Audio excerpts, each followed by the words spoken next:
আমার নাম হলো গিয়ে সাব্বির, আর এই যে আমার পাশে এ হচ্ছে হাবিবুল, ছোট্ট করে হাবিব। আমার দোস্ত হাবিব গাড়ির ব্যাপারে একেবারে সেরা। এই শুনে হাবিব আবার একটু মুচকি হাসলো আর জামার কলারটাকে আরেকবার একটু হাত দিয়ে ঝাঁকিয়ে নিল। তারপর আবার সাব্বির বলতে শুরু করলো। আজ থেকে তা প্রায় 20-15 বছর আগেকার কথা। হাবিব মাথা নাড়লো। না না না, 20-15 বছর নয়, 16 বছর 3 মাস 2 দিন। সেদিন তো আর ভোলা যায় না। হ্যাঁ, সেদিন কি হয়েছিল? সেদিন ছিল আমার শাদীর দিন, মানে আপনারা এটাকে বলেন বিয়ে। হ্যাঁ, বিয়ে। তারপর? প্রায় কাঁদতে কাঁদতে সাব্বির বললে। কলাই বাগানের জাহানার সাথে আমার বিয়ে হবার কথা ছিল। হা হা, কি সুন্দর দেখতে ছিল জাহানারা। আমরা সবাই হাবিবের গাড়ি করে যাচ্ছিলাম। আমি ছিলাম হাবিবের সাথে, সাথে ছিল আরো প্রায় 20-30 জন। বেশ যাচ্ছিলাম, হঠাৎ হাবিব বললে যে বিলের নাকি কাজ করছে না। আমি যখনই বুঝতে পেরেছিলাম এই হালা ওই জাহিনা বিবির বেটা নাসিমের কাজ। ওই বেটা আমার ভালো সহ্য করতে পারতো না। হাবিব অনেক চেষ্টা করেছিল, কিন্তু বেটা নাসিম বিলেকে দফা রফা করে দিয়েছিল। গাড়ি উল্টে পড়লো, ময়নাজুলি চলে, সব শেষ, সব শেষ। কি বলছেন মশাই? তারপর সবাইকে জল থেকে তুললো পুলিশ বাবুরা। তারপর থেকে ওই কবরখানে হলো গিয়ে আমাদের ঘর। আমার আর জাহানারের সাজি করা হলো না। ও বিয়ে করলো ওই নাসিমকে। হাবিবকে কত কথা শুনতে হয়েছিল, কিন্তু আমি তো জানি এতে ওর কোনো দোষ ছিল না। যতই হোক, ও তো আমার খাস দোষ।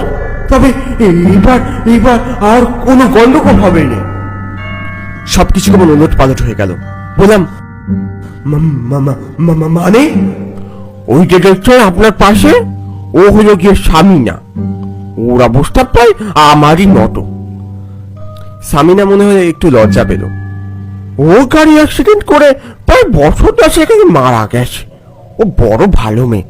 আজ আমি ওকে সাজি করতে যাচ্ছি, আর আপনি যখন সাজানো সাজির গাড়ি নিয়ে এলেন, তখন আমরা আর দেরি করলাম না, তৈয়ার হয়ে চলে এলাম। এসব শুনে আমার মাথা ঘুরতে শুরু করলো। এদিকে গাড়ি চলছে ঝড়ের মতো, মাঠের পর মাঠ পেরিয়ে কোথায় যে চলেছে গাড়ি তা কি জানি।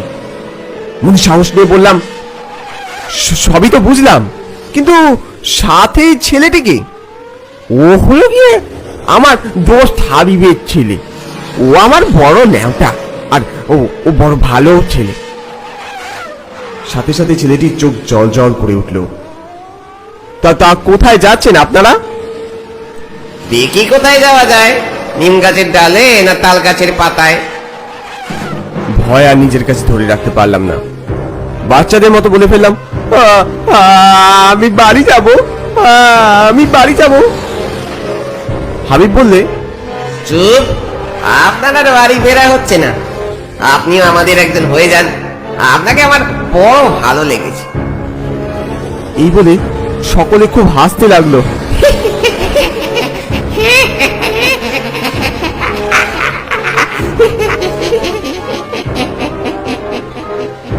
বেগতিক বুঝে আমি ভাবলাম, এইবার আমার যেমন ভাবেই হোক গাড়ি থেকে বেরোতেই হবে।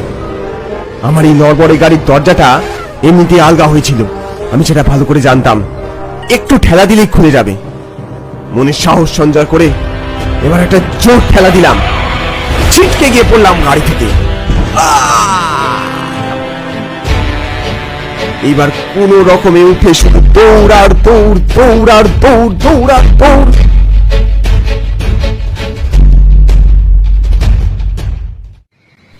ভোর ভোর বাড়ির দিকে পৌঁছালাম। তারপর গিন্নিকে সমস্ত ঘটনা জানালাম। গিন্নি বললে, ভাঙাচোরা ওই গাড়ি চালাও, এবার ফিরেছো, পরের বার আর ফিরছো না। এরপর নতুন গাড়ি একটা কিনেই ফেললাম।